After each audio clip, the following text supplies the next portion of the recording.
Hell and welcome to my channel Story Spark, The Garbage King and the Betrayal. My name is Jack Mitchell, though most people in my town call me the Garbage King. I own several waste management companies, a business I built from the ground up. It's not glamorous, but it's honest, lucrative work. My ex-wife, Emma Parker, thought otherwise. Emma was an ambitious woman who always kept her maiden name. She claimed it was for her career as a lawyer, but I think it went deeper than that.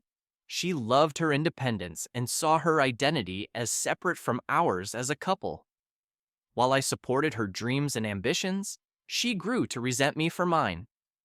Back when we first met, Emma was a paralegal working long hours for little pay.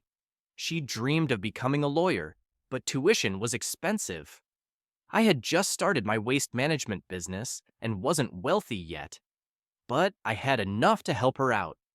I paid for her law school tuition, supported her through sleepless nights of studying, and cheered her on during her bar exam.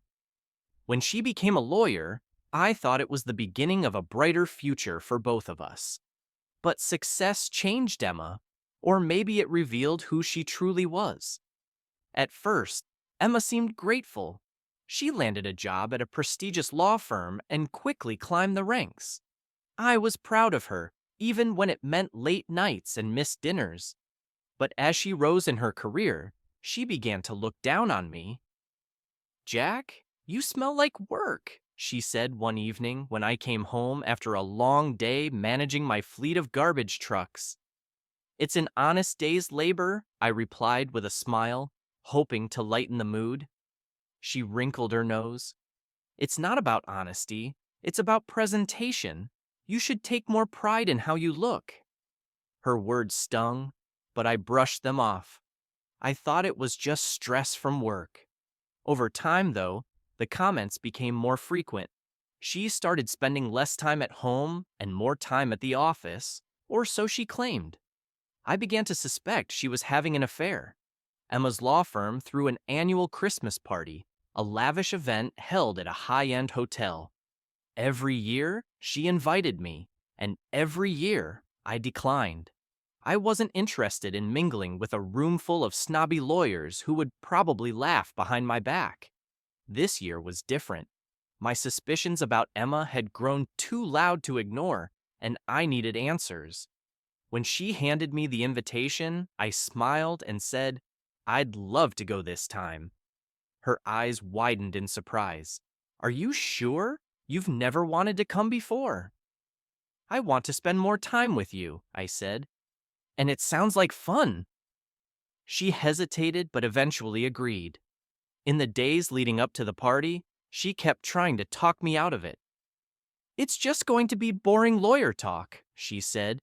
"You won't enjoy it?" "I'll enjoy being with you," I replied.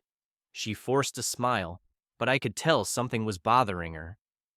On the night of the party, I dressed in my best suit. I wasn't about to let anyone think I was some dirty, uncultured garbage man. Emma looked stunning in a sleek black dress, but her smile was strained. We arrived at the hotel, and I immediately felt out of place.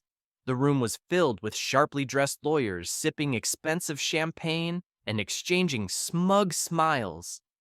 As Emma led me around, introducing me to her colleagues, I noticed the curious glances and faint smirks. I overheard someone whisper, "Is that Emma's husband? The Garbage King?" I pretended not to hear and smiled politely. During dinner, Emma was polite but distant. She barely looked at me, instead focusing on her conversations with colleagues. I felt like an outsider at my own wife's side. When the dancing began, I asked Emma for a dance. She hesitated but agreed. We swayed to the music, but her body was stiff, her eyes darting around the room. After one song, she excused herself to mingle with friends. As I watched her dance with other men, I noticed one man in particular. He was older, with silver hair and a confident demeanor. When he approached Emma, she lit up in a way I hadn't seen in years. They danced closely, whispering to each other. My heart sank. What Emma didn't know was that I had a hidden skill. I could read lips. Before I became the garbage king, I worked for the CIA as a surveillance specialist. Lip reading was one of my specialties, a skill I honed during covert missions. Although my career in the CIA ended abruptly after a whistleblower exposed my section, my skills remained sharp. As Emma danced with the silver-haired man, I focused on their lips. Emma, did you get the room for tonight? Him, room 322, everything's ready. Emma, good, he won't suspect a thing. Him, you're incredible, Emma. My blood boiled. Not only was she cheating, but she was plotting something. I excused myself and stepped outside to clear my head. I needed a plan. I couldn't confront her at the party without making a scene. Instead, I decided to leave early, pretending I wasn't feeling well. When I returned to our table, I told Emma, I'm not feeling great. I think I'll head home. She looked surprised but didn't argue. Are you sure? I can come with you. No, you stay and enjoy yourself, I said, forcing a smile. I'll see you at home. As I left the hotel, I noticed the man Emma had been dancing with heading toward the elevators. My suspicions were confirmed. On my drive home, I started feeling drowsy. My vision blurred, and my hands felt heavy on the wheel. I realized too late that something was wrong.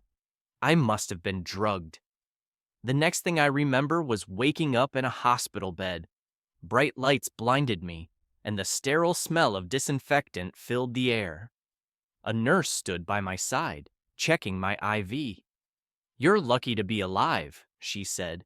You fell asleep at the wheel and crashed. Thankfully, you only hit some bushes. I struggled to piece together what had happened. Then it hit me. Emma had drugged me. I demanded a toxicology test, which confirmed I had been given a powerful sedative. I contacted the police and told them everything, from my suspicions about Emma's affair to the conversation I had lip-read at the party. Emma and her lover, Mark, were arrested and charged with attempted murder. During the investigation, it was revealed that they had planned to use my drug state as an opportunity to humiliate me further. At the trial, my lip-reading skills became crucial evidence. The defense tried to discredit me, but my former CIA colleagues testified to my accuracy. The jury was convinced. Emma eventually confessed, admitting to her affair and her role in drugging me. She was sentenced to 3 years in prison, while Mark received a longer sentence. After the trial, I finalized my divorce. I kept all my assets and even won settlements from Emma and her law firm. I went from being the garbage king to a true success story. Now, I focus on my businesses and live life on my terms. People still call me the garbage king, but now it's a title I wear with pride.